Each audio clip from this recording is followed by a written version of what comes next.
सभ्यताएं हमेशा अपने पीछे छोड़ के जाती हैं एक संस्कृति, एक कला और इन कला और संस्कृतियों के गर्भ में छिपा इतिहास। नमस्कार, शकुंतलम ज्ञानोदय में आपका एक बार फिर से स्वागत है। और जहाँ से हमने अपनी सीरीज स्टार्ट की थी सिंधु घाटी सभ्यता, इसको हम फिर से पुनः वहीं से स्टार्ट करने जा रहे हैं। तो सिंधु घाटी सभ्यता में हम उसका बैकग्राउंड देख चुके थे कि सिंधु घाटी सभ्यता का विकास कैसे हुआ और क्या क्या वहाँ हमने जिन जिन आयामों पर चर्चा की वो सब हम देख चुके थे। आज हम कुछ प्रश्नों पर बात करेंगे और एक जो अनसुलझा सा पहलू है उसको देखेंगे। वह है कि सिंधु घाटी सभ्यता को इतना ज़्यादा विवादास्पद क्यों रखा गया है। सिंधु घाटी सभ्यता के विकास को कि सिंधु घाटी सभ्यता थी, उसके दो रीज़न हैं। पहला, सिंधु घाटी सभ्यता की लिपि को पढ़ा नहीं जा सका।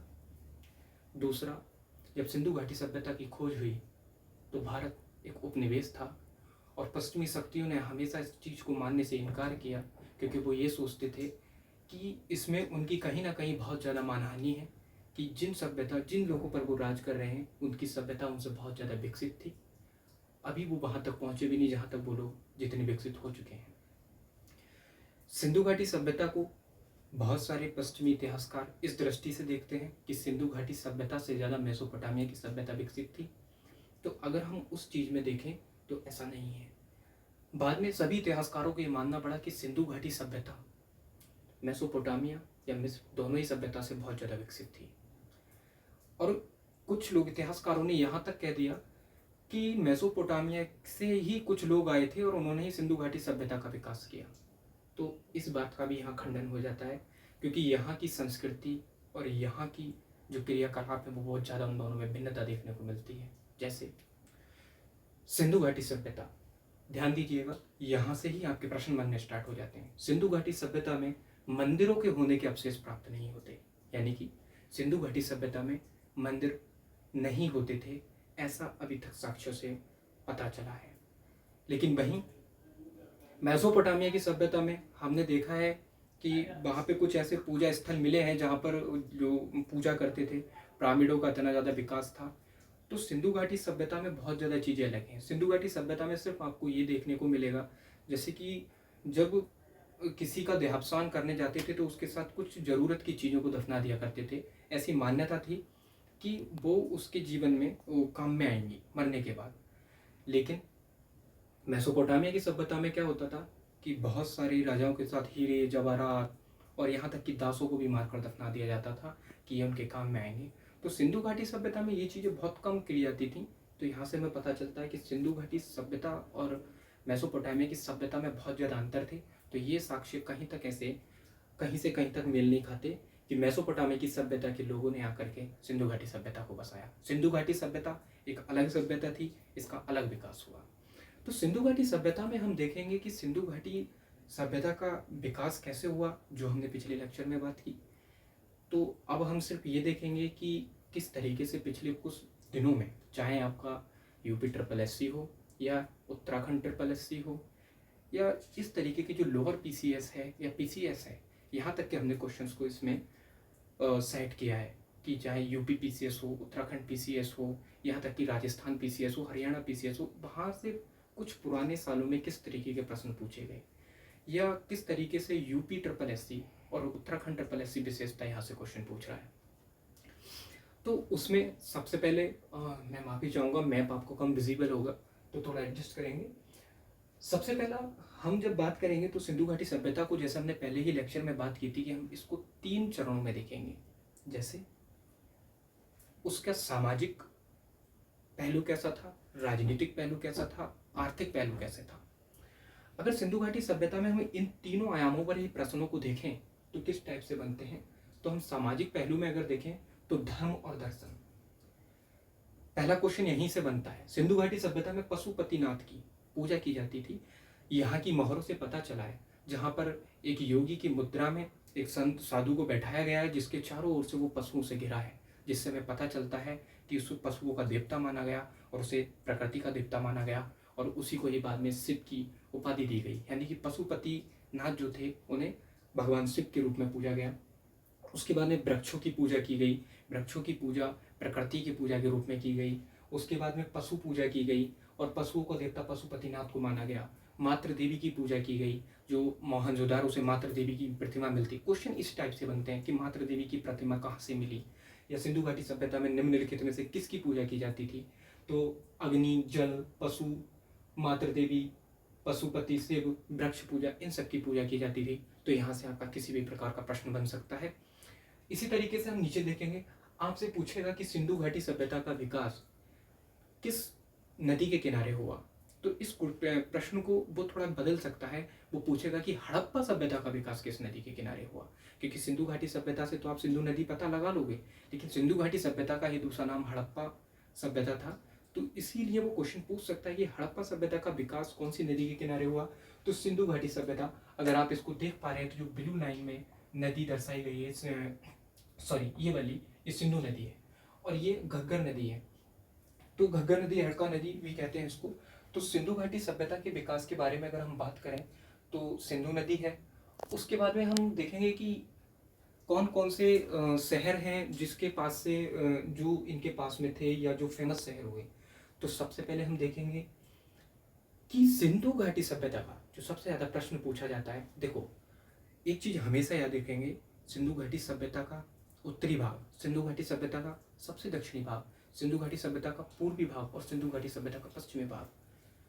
हमेशा जब क्वेश्चन पूछा गया है तो ज़्यादातर यही देखने को मिला, चाहे यूपी ट्रिपल एस सी हो, यूपी पीसीएस हो, उत्तराखंड ट्रिपल एस सी हो, उत्तराखंड पीसीएस हो, मैं प्रीलिम्स की बात कर रहा हूँ। तो उसमें इसी समय टाइप के क्वेश्चन पूछे गए कि सिंधु घाटी सभ्यता का सबसे पूर्वी भाग कौन सा था, तो आलमगीरपुर। सिंधु घाटी सभ्यता का पश्चिमी भाग कौन सा था, सुतकांडोर, जो अभी अफगानिस्तान में है। सिंधु घाटी सभ्यता का दक्षिणतम भाग कौन सा था, दाइमाबाद। सिंधु घाटी सभ्यता का उत्तरी भाग कौन सा था, मांडा, अभी के जम्मू कश्मीर में है। तो ये याद रखेंगे, अगर आपको ये सब दिख रहा हो तो आप इसका स्क्रीनशॉट ले सकते हैं। अब दक्षिणतम बिंदु, पूर्वी बिंदु, पश्चिम बिंदु, उत्तरी बिंदु हुआ, ठीक है, लेकिन आपसे वो पूछ सकता है कि रंगपुर कहाँ था, तो रंगपुर अभी का गुजरात। आपसे पूछ सकता है लोथल कहाँ था, अभी का गुजरात। आपसे पूछ सकता है सुरकोटदा कहाँ था, अभी का गुजरात। इसी तरीके से धौलावीरा सबसे ज़्यादा, अगर प्रीवियस ईयर्स के पेपर्स में देखने को मिला तो हड़प्पा के बाद धौलावीरा का चर्चा देखने को मिली। धौलावीरा एक अपने आप में विशेष जगह थी, क्योंकि धौलावीरा में क्या होता था, देखो सिंधु घाटी सभ्यता की एक सबसे विलक्षण विशेषता ये थी, जिस पर हम आगे चर्चा करेंगे, कि यहाँ पर रेन हार्वेस्टिंग की जाती थी। जैसा कि हमने पहले लेक्चर में चर्चा की थी कि सिंधु घाटी सभ्यता उन सभी आयामों से गुजर चुकी है जिन्हें आज हम फॉलो कर रहे हैं। रेन हार्वेस्टिंग मतलब वर्षा के जल का संरक्षण करना, यानी कि जब उनको लगा कि ग्रीष्म काल में जब पीने के पानी की कमी हो जाती है तो उन्होंने वर्षा के जल को संरक्षित करने की कोशिश की। तो धौलावीरा में ऐसे जलाशय देखने को मिलते हैं जहाँ पर उन्होंने रेन हार्वेस्टिंग का वहाँ पे हमको वर्णन मिलता है। तो बहुत ही प्यारा ये क्वेश्चन बनता है कि ऐसी सिंधु घाटी सभ्यता में जल संरक्षण के कहाँ से मिलते हैं, या जल संरक्षण के लिए बनाए गए तालाबों का विवरण कहाँ मिलता है, तो धौलावीरा में मिलता है। उसी तरीके से कोटदीजी कौन सी नदी के किनारे था, तो घग्गर नदी। कोटदीजी घग्गर नदी के किनारे था। इसी तरीके से आपसे पूछ सकते हैं कि कालीबंगन कहाँ था, मोहनजोदारो कहाँ था। तो ये सारे आयाम हैं। एक बात और विशेष ध्यान रखिएगा कि ये जिस हम एस्पेक्ट में बात कर रहे हैं, ये एक दिशा है पढ़ने के लिए, यूपी ट्रिपल एस सी हो या उत्तराखंड ट्रिपल एस सी हो, यूपी पीसीएस हो, उत्तराखंड पीसीएस हो, ओनली प्रीलिम्स के लिए। ये पहले भी इस चीज़ का क्लियर कर दें। और बाकी यूपी ट्रिपल एस सी वगैरह में तो ऐसा कुछ है नहीं, और यूपी पीईटी है, उसमें तो आपका प्रीलिम मेंस हम पहले ही बता रहे थे, सबके लिए इनफ है। लेकिन उसके लिए फिर भी क्या है, आपको किसी न किसी कोई भी एक पुस्तक का सहारा लेना होगा, और वो बहुत ज़रूरी है। अगर कोई ये कह रहा है कि आपका सिर्फ लेक्चर देख करके वो कंप्लीट हो जाएगा, तो ऐसा पॉसिबल नहीं है। आपको पढ़ना तो पड़ेगा।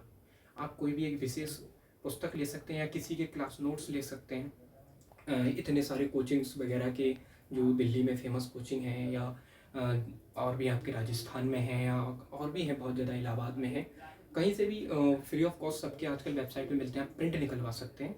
तो उनको देखना बहुत ज़रूरी है, क्योंकि ये पॉसिबल नहीं है कोई भी आपको 2-3 घंटे की क्लास में पूरा सिंधु घाटी सभ्यता पढ़ा दे।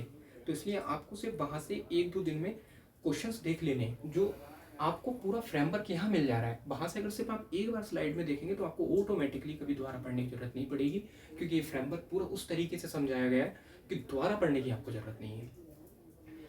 इसी प्रकार से हमने जैसे सामाजिक विशेषता देखी, अब हम उसकी विलक्षण जो विशेषता थी, जो अभी तक कहीं देखने को इतनी सभ्यताएं हुई, मेसोपोटामिया की सभ्यता, मिस्र की सभ्यता।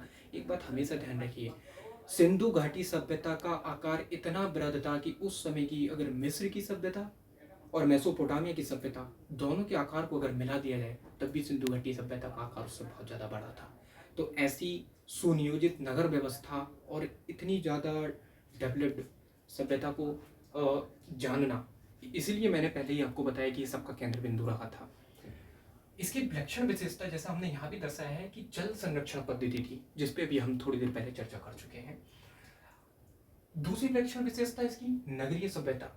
ये एक नगरीय सभ्यता थी जो पूरी तरीके से सुनियोजित थी। जैसा हमने पहले बताया था, आपसे प्रश्न पूछ सकता है कि सिंधु घाटी सभ्यता में किस तरह की नगर व्यवस्था थी। सुनियोजित थी, यहाँ नालियाँ कवर होती थी, मतलब ऊपर से उनको बंद कर दिया जाता था, और यहाँ सड़कें एक दूसरे को, सड़कों की ग्रिड व्यवस्था थी, यानी कि सड़कें 90 डिग्री पे काटती थी, और नगर का सुनियोजित विकास किया गया था।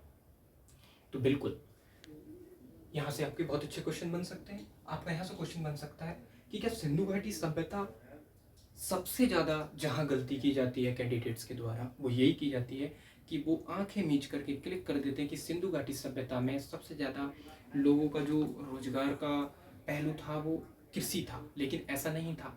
हाँ, ये जरूर है कि सिंधु घाटी सभ्यता ताम्र संस्कृति का ही एक भाग थी, और उस समय क्या था कि कृषि का प्रोडक्शन बहुत ज़्यादा हो रहा था, और वहीं से जो है नगरीय व्यवस्था का आरंभ हुआ।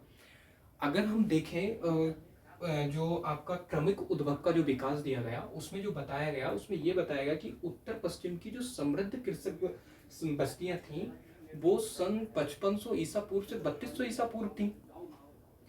उसके बाद आपका जो है आरंभिक हड़प्पा चरण आया, जिसको हम 3200 ईसा पूर्व से 2600 ईसा पूर्व रखते हैं।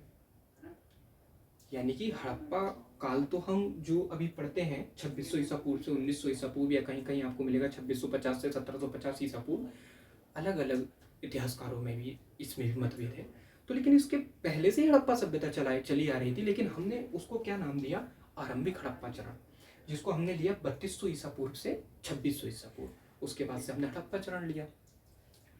तो कहने का मतलब यही है कि कृषि का तो विकास हुआ, लेकिन कृषि के विकास के बाद वहाँ विनिर्माण के क्षेत्र, जैसा हमने पढ़ा कि सुनियोजित बस्तियाँ थीं, नगर व्यवस्था थी, ग्रिड व्यवस्था थी। तो यानी कि सिर्फ कृषि पे वो डिपेंड नहीं थे। सिंधु घाटी सभ्यता की सबसे बड़ी विशेषता ही ये थी कि वहाँ की एक बड़ी जनसंख्या, आधी से ज़्यादा जनसंख्या गैर कृषि कार्यों में व्यस्त थी। यही सबसे बड़ा आपका क्वेश्चन बन सकता है, और यहीं आप गलती कर सकते हैं, तो इससे हमें बचना है।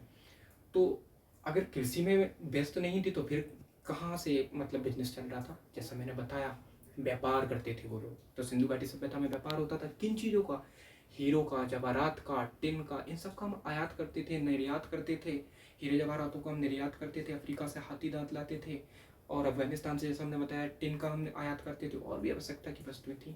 यहाँ तक कि इतिहासकारों को तब ये भी कहना है कि हमारा सीधा सीधा मिस्र की सभ्यता से या मेसोपोटामिया की सभ्यता से तो आयात निर्यात होता भी नहीं था, बल्कि जो अफ्रीका के किनारे की जितनी छोटी छोटी सभ्यताएं उस टाइम विकसित हुई, या जो वहाँ पे लोगों ने नगर नियोजन किया, हम वहाँ तक लोगों को सामान भेजते थे, और वहाँ से वो भेजते थे, और वो वहाँ पर मीडिएटर का काम करते थे।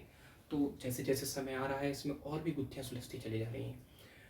कहने का मतलब ये है, कृषि, तो कृषि में एक बहुत बड़ी जनसंख्या थी जो संलग्न नहीं थी, तो फिर वो करती क्या थी, नीचे कि व्यापार करते थे, शिल्पकार थे, बहुत सारे अलग अलग क्षेत्रों में वो लोग लगे थे। तो ये हमारे यहाँ से क्लियर हो जाना चाहिए, टोटली क्रिस्टली क्लियर है। ओके, अब आगे चलते हैं। विलक्षण विशेषताओं में नगरीय सभ्यता के तत्व मिले, जल संरक्षण पद्धति हुई, एक बड़ी जनसंख्या का गैर कृषि कार्यों में संलग्नता हुई, और आपकी हड़प्पा सभ्यता का बृहद आकार हुआ। जैसा हमने बताया कि मेसोपोटामिया की सभ्यता और मिस्र की सभ्यता अगर दोनों को भी मिला दें तो उनसे भी बड़ा आकार था। उसके बाद विकसित व्यवहार व सांस्कृतिक विविधता। देखिए, इतना व्यापार विकसित था, जैसा मैं अभी आपको बता चुका हूँ। व्यापार के बारे में शायद और ज़्यादा बताने की ज़रूरत नहीं है, कि आप समझ सकते हैं कि मिस्र की सभ्यता हुई या मेसोपोटामिया की सभ्यता हुई, वहाँ से हमारा ट्रेड चलता था उस टाइम में। हीरे जवाहरात का हम ट्रेड करते थे, और वो भी तब जब प्रोडक्शन से स्टार्ट हुआ है और हमने अपने आप को इतने अच्छे से इस्टेब्लिश कर लिया है। तीसरी चीज़ आपका ये हुआ अब हम देखेंगे कि उनके जीविकोपार्जन क्या था, पेशा क्या था, और क्या काम करते थे वो। चलो ठीक है, कृषि तो करते थे, मैं ये नहीं कह रहा हूँ कि कृषि नहीं होती थी, बहुत बड़े जनसंख्या थी ऐसी जो कृषि करती थी, लेकिन फिर भी आधी से ज़्यादा जनसंख्या जो थी वो और कार्यों में लगे हुए थे। इसी वजह से सिंधु घाटी सभ्यता इतनी ज़्यादा विकसित हो पाई। जैसे पशुपालन, पशुपालन बहुत ज़्यादा बड़ी संख्या में किया जाता था। क्वेश्चन यहाँ से बनता है, सिंधु घाटी सभ्यता में क्या पशुपालन किया जाता था? पहला प्रश्न यही हो गया, आपसे यही पूछा जा सकता है। क्वेश्चन ये बनता है कि सिंधु घाटी सभ्यता में पशुपालन में किन किन पशुओं का पालन किया जाता था? तो यहाँ आपको पता होना चाहिए, सिंधु घाटी सभ्यता में भेड़ का पालन किया जाता था, बकरी का पालन किया जाता था, गाय का पालन किया जाता था, सुअर का पालन किया जाता था, वृषभ का पालन किया जाता था, भैंस का पालन किया जाता था। इन सब का सिंधु घाटी सभ्यता में पालन किया जाता था। कृषि, ठीक है, हमने कहा कृषि में लगे थे तो क्या उगाते थे? प्रश्न आपका यहीं से बनेगा। सिंधु घाटी सभ्यता में कृषि में किन किन चीज़ों की जानकारी थी? गेहूं की जानकारी थी, जौ की जानकारी थी, चावल की जानकारी थी, तिल की जानकारी थी, सरसों की जानकारी थी, इन सब की जानकारी थी, और कपास की जानकारी थी। कहीं कहीं तो ये माना जाता है कि सिंधु घाटी सभ्यता को और भी नामों से जानते हैं, जैसे कि सरस्वती सभ्यता। ऐसी मान्यता है कि यहाँ पे सरस्वती नदी होती थी और जिसको सबसे ज़्यादा जो है पूजा जाता था, जिसका वर्णन ऋग्वेद में बाद में मिलता है। सरस्वती नदी का जैसे ऋग्वेद में कई बार चर्चा की गई है, जबकि गंगा नदी का सिर्फ एक बार नाम है। तो उससे साफ पता चलता है कि सिंधु घाटी सभ्यता में सरस्वती को बहुत बड़ी नदी मानते थे, और इसलिए इसको कभी कभी सरस्वती सभ्यता भी नाम दिया गया है। इसीलिए क्या हुआ था, जब पश्चिम की ओर से लोग आए, उन्होंने कपास को देखा तो उन्होंने कपास को हिंडन कहा। तो इसे कभी कभी हमें हिंडन नाम भी दे देते हैं, सिंधु घाटी सभ्यता को हिंडन सभ्यता। तो इसके बहुत सारे नाम आपको देखने को मिलेंगे। तो कृषि में हमने देखे, पशुओं में हमने देखे, सारे प्रश्नों पे हमने चर्चा कर ली। इसी टाइप से प्रश्न आएंगे। देखिए, अगर एक एक प्रश्न आपको लिखाया जाए तो पॉसिबल नहीं है कि 2-3 घंटे में भी क्लास पूरी हो सके। तो आप इसको पॉज कर करके देख सकते हैं, या फिर वीडियो को स्लो करके और पॉज करके नोट डाउन भी कर सकते हैं। उसके बाद हम बात करेंगे शिल्प एवं उद्योग की। तो शिल्प और उद्योग में क्या होता था? मिट्टी के बर्तन बनाए जाते थे, मन के बनाए जाते थे, और गहने बनाए जाते थे। इतने कीमती गहने होते थे कि जिनका व्यापार किया जाता था। जैसा मैंने पहले भी बताया, रत्नों का, हीरो का और जवाहरातों का, ये सोने का, इसका हम सब व्यापार करते थे। उसके बाद व्यापार और विनिर्माण, जैसा मैंने पहले बताया, ये सारी चीज़ें क्रिस्टल क्लियर इसीलिए हो रही है कि कृषि में लोग संलग्न नहीं थे, तभी तो इतना काम कर पाए। विनिर्माण का क्षेत्र, सिंधु घाटी सभ्यता में मैंने आपको जैसा पहले लेक्चर में बताया था कि 3-3 मंजिला तक इमारत देखने को मिलती है, जिसके अभी अवशेष मिलते हैं। तो इसका मतलब यही है कि विनिर्माण क्षेत्र काफ़ी बृहत था। बहुत बड़ी संख्या में लोग विनिर्माण क्षेत्र में लगे हुए थे, और वहाँ से उनको रोजगार की प्राप्ति होती थी। शिल्पकार थे, बहुत कीमती, यहाँ तक कि ऐसा कहा जाता है कि इतनी इतनी कीमती चीज़ें बनाई जाती थी जिनको विलासिता की श्रेणी में भी रख दिया गया। कुछ लोग उनको खरीदते थे।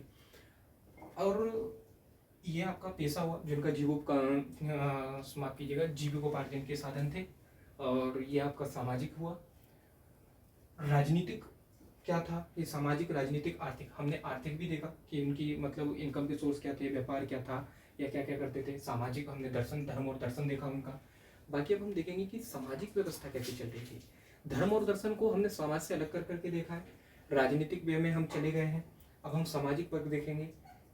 देखो, समाज थोड़ा बटा हुआ था, जैसा हमने पहले लेक्चर में भी चर्चा की कि जो महलों के वर्णन मिले हैं, हड़प्पा से हमें जो महलों के वर्णन मिले हैं, उसमें क्या होता था कि चबूतरे प्रकार के मिले हैं। पीछे का जो है वो ऊंचा है और आगे वाला जो भाग है वो नीचा है। उससे ये पता चलता है कि पीछे वाले, जैसे कि वहाँ से साक्ष्य मिले हैं कि पीछे वाले उसमें कुलीन वर्ग या शासक वर्ग रहता था, और आगे वाले क्षेत्र में आपके श्रमिक या कृषक वर्ग रहता था। तो यानी कि समाज में थोड़ी डाइवर्सिटी थी और थोड़ा बटा हुआ था। जैसे कि शासक वर्ग, कुलीन वर्ग, ये हमें बिल्कुल पता चला सिंधु घाटी सभ्यता में था। आपसे क्वेश्चन पूछा जा सकता है, क्या सिंधु घाटी सभ्यता में शासक वर्ग था? बिल्कुल था। व्यापारी वर्ग, जैसा हमने कहा, हीरो जवाहरात वगैरह का व्यापार करते थे। व्यापार तो हमारा कहाँ तक, मेसोपोटामिया और मिस्र की सभ्यताओं तक था। शिल्पी, मैंने जैसा भी बताया कि इतनी कीमती वस्तुओं का निर्माण किया जाता था। कारीगर, इतनी अच्छी ग्रिड व्यवस्था और इतना अच्छा नगर नियोजन था, कारीगरों की अपेक्षा था। योद्धा, कृषक हम पहले बात कर चुके हैं, श्रमिकों की भी हम बात कर चुके हैं। प्रश्न आता है योद्धा, क्या सिंधु घाटी सभ्यता में योद्धा किस प्रकार के थे? सिंधु घाटी सभ्यता में योद्धाओं से क्या मतलब निकलता है? क्या सिंधु घाटी सभ्यता ने कभी अपना आक्रामक रूप लिया? क्या सिंधु घाटी सभ्यता किस तरीके से आक्रामक हो गई? तो देखो, इसमें थोड़ा सा यहाँ पे विभेद है। मेसोपोटामिया की सभ्यता से जो हमें वर्णन मिलता है, जो उनके हथियार मिलते हैं, वो किस तरीके से मिलते हैं? आक्रमण करने के, सॉरी, रक्षा करने के। और हड़प्पा सभ्यता से मिलते हैं आक्रमण करने के। लेकिन इस चीज को ऐसे सोचना है, रक्षा करने से मतलब यह है कि हमने ऐसा हथियार बनाया है जिससे अपनी सुरक्षा के लिए हम दूसरे को मार सकें। लेकिन आक्रमण करने वाले जो हथियार मिले हैं वो ऐसे मिले हैं जिनसे शिकार किया जा सके। तो सिंधु घाटी सभ्यता से इन्हीं आयामों पे देखा जा सकता है कि इतनी विलक्षण विशेषताएं थीं, जिसने युद्ध को ज़्यादा वरीयता नहीं दी। इसने सिर्फ सुरक्षा के लिए हथियार नहीं बनाए, इसने शिकार के लिए हथियार बनाए। जबकि मेसोपोटामिया की सभ्यता में विविधता मिलती है इससे। मेरे कहने का मतलब ये है, आपके सिलेबस में जरूर सिंधु घाटी सभ्यता लिखा होता है, लेकिन सिंधु घाटी सभ्यता में अगर आप जब पढ़ेंगे तो समकालीन नाम की भी एक चीज़ होती है। तो मेसोपोटामिया और मिस्र की सभ्यता भी है, तो हम उसको पूरा नहीं पढ़ रहे हैं, सिर्फ छोटी छोटी चीज़ें उसके आयाम में देख रहे हैं। अगर उन तीनों को लेकर के चलेंगे तो थोड़ा समझने में आसानी होगी। अभी शायद वो देख नहीं पा रहे हैं आप लोग, तो मैं थोड़ा सा कुछ सेकंड्स के लिए साइड होता हूँ और आप इसका स्क्रीनशॉट ले सकते हैं।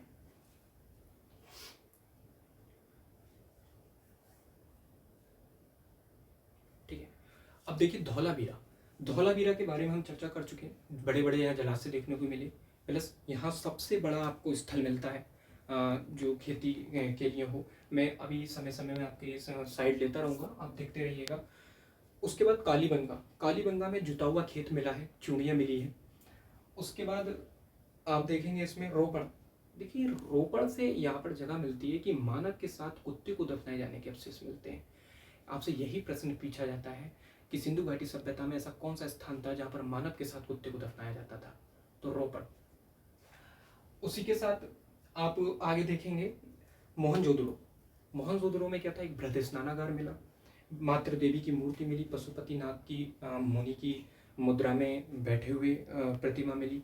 ये सारी चीज़ें आपसे प्रश्न पूछ सकते हैं कि ये चीज़ें कहाँ मिली, तो आपको ये ध्यान रखना है। बाकी ये सारी स्लाइड में आप यहाँ से देख सकते हैं, समाज को देख सकते हैं, ये सारी चीज़ें देख सकते हैं। या तो पॉज करके नोट डाउन कर सकते हैं या इसका स्क्रीनशॉट ले सकते हैं। अब पूछते हैं कि चूड़ियाँ कहाँ से मिली या जुता हुआ खेत कहाँ से मिला? कालीबंगा से मिला। धान के अवशेष कहाँ से मिले? कोल्डी हवा, उत्तर प्रदेश जो अभी के हैं, वहाँ से मिला। इसी तरीके से आपसे पूछ सकते हैं बनावली स्थान कहाँ पर था? हरियाणा में। तो इसी प्रकार के हम आयामों पे देखेंगे। अब ये प्रश्न पूछा जाता है कि जो पशुपतिनाथ की मुद्रा है उसको पशुओं से घिरा हुआ दिखाया गया है, तभी हमने उन आयामों में जाना है कि उनको पशुओं का देवता कहा गया। तो ये मिला कहाँ? तो जो सिंधु घाटी सभ्यता की जो मोहरें बनी हैं उन सब पर ही दर्शाया गया है। तो उन मोहरों में कभी कभी प्रश्न पूछ लिया जाता है कि निम्नलिखित में से कौन से पशु को दर्शाया गया है या निम्नलिखित में से कौन सा पशु नहीं था? तो उसमें याद रखेंगे हाथी, गेंडा, बाघ और आपका सांड। इन मतलब चीज़ों को हम याद रखेंगे, इनको दर्शाया गया। और गेंडा की जब हम बात करते हैं, ज़्यादातर एक सींग वाले गेंडे को वरीयता दी गई है। वैसे गेंडा एक सींग वाला ही होता है, लेकिन यहाँ पर क्या है कि आपको पुस्तकों में भी इसी टाइप से मिलेगा। अब एक प्रश्न बहुत ज़्यादा पूछा जाता है कि ऐसा कौन सा ये स्थान था सिंधु घाटी सभ्यता में जहाँ पर प्राचीर नहीं पाई जाती? देखिए, आपको प्रश्न हमेशा यही लिखा मिलेगा कि प्राचीर। तो प्राचीर आपको पता होना चाहिए, प्राचीर का मतलब होता है किलेबंदी करना। तो चंदहूड़ो ऐसी जगह थी सिंधु घाटी सभ्यता में जिसके चारों ओर हमें प्राचीर नहीं प्राप्त होती है। उसके बाद सुतकांडोर का हमने देख लिया है कि सिंधु घाटी सभ्यता का सबसे पश्चिमतम भाग था। अब सिंधु घाटी सभ्यता में जो और क्वेश्चंस मिलेंगे, मतलब जो और प्रश्न आएंगे, अभी जितने मैं देख पाया प्रीवियस ईयर्स के उत्तराखंड और यूपी के पीसीएस और इंटरपीएससी के क्वेश्चंस में, वो मैं आपको बता चुका हूँ। और ये जो आपको पूरा फ्रेमवर्क है ये बता चुका हूँ। अगर आप इस फ्रेमवर्क से ही सिर्फ देखते हैं और सिर्फ आप ऑब्जेक्टिव टाइप आप क्वेश्चन देख लेते हैं, जितने भी 20-30 क्वेश्चन और बचे होंगे, आपका क्वेश्चन नहीं बच सकता। यहाँ से आगे प्रश्न नहीं पूछेगा। बाकी जो अब अगली क्लास हम देखेंगे उसमें हम वैदिक काल देखेंगे, और वैदिक काल के साथ साथ जो लास्ट के 5 मिनट मिलेंगे या थोड़ा 5 मिनट निकालेंगे हम लोग, उसमें भी हम देखेंगे कि पीछे के और क्या इंपॉर्टेंट क्वेश्चंस रहे हैं जो पीछे पूछे हैं Uttarakhand triple S C, UP triple S C, UP P C S वगैरह ने, तो हम उन प्रश्नों को लेकर चलेंगे। कहने का मतलब ये है कि यूपी पी ई टी या UP S I, UP T E T, C TET या उत्तराखंड सी टैट या बी डी ओ, इस टाइप के जो भी एग्ज़ाम है यहाँ से प्रश्न बचना नहीं चाहिए। पी सी एस से प्रश्न आपका बचना चाहिए, प्रीलिम का, पी सी एस प्रीलिम्स का प्रश्न आपसे बचना नहीं चाहिए, सिंधु घाटी सभ्यता का या फिर जितने भी हम लेके चलेंगे पूरी हिस्ट्री की सीरीज। तो अगली कक्षा में हम वैदिक काल में चर्चा करेंगे। और देखिए माफ़ कीजिएगा, समय को देखते हुए क्लासेस जो है हम सैटरडे और संडे ही ले पाएंगे। अगर निश्चित रहा तो वैसे भी सप्ताह में 4-5 क्लासें हो पाती हैं अगर डेली रहें तो सैटरडे और संडे में हम 2-2 क्लासें डालेंगे, जिससे क्या है कि लगभग सप्ते में 4 क्लासें इनफ होंगी, या 5 भी कभी कर देंगे, लेकिन सैटरडे टू संडे ही आएंगे। और जल्दी ही मैथ्स वाले सर आपको मैथ्स और रीजनिंग का जो आपका पोर्शन है पढ़ाते दिखेंगे, और हिंदी। तो अभी का तो विषय यही है कि हम ज़्यादा से ज़्यादा मात्रा में सब्सक्राइब कीजिएगा, शेयर कीजिएगा, लाइक कीजिएगा। तो आगे हम देखेंगे वैदिक काल के बाद, और इस सीरीज को ऐसे ही कंटिन्यू रखेंगे। धन्यवाद।